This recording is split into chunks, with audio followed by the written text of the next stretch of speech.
Hello guys, ഞാൻ ഇന്ന് തക്കാളി പറിക്കാൻ വന്നിരിക്കുവാണ്. എനിക്കിന്ന് ഓഫായിരുന്നു. കുറച്ച് ദിവസമായിട്ട് കൃഷിയിലോട്ടൊന്നും ഇറങ്ങിയില്ല. അപ്പോൾ ഇന്ന് ഇറങ്ങിയപ്പോൾ ഒത്തിരി തക്കാളി പഴുത്ത് നിൽക്കുന്നത് നിങ്ങൾക്ക് കാണാം. ഇത് നോക്കി, ഇതിൻ്റെ ഇടയ്ക്കൂടെ എല്ലാം ഇങ്ങനെ പഴുത്ത് നിൽപ്പുണ്ട്. ഞാൻ കുറേ പറിച്ചെടുത്തതാണിത്. ഇതാണ് എൻ്റെ തക്കാളി ഇന്നത്തെ വിളവെടുപ്പ്.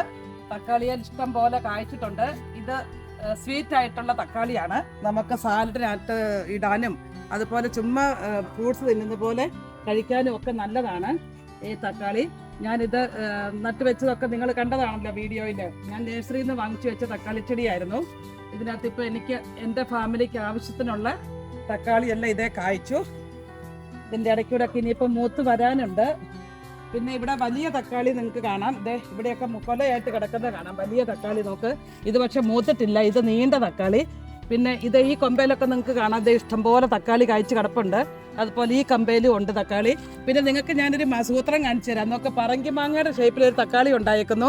നോക്ക്, ഇത് കശുവണ്ടിയും ഇത് പറങ്കിമാങ്ങ. നമ്മുടെ നാട്ടിലൊക്കെയുള്ള പറങ്കിമാങ്ങ അറിയാലോ, കശുമാങ്ങ പറങ്കിമാങ്ങ എന്നൊക്കെ പറയും. ഇത് ആ ഷേപ്പിലുള്ളൊരു തക്കാളിയാണ് ഗൈസ് എൻ്റെ ഗാർഡനിൽ ഉണ്ടായിരിക്കുന്നത്.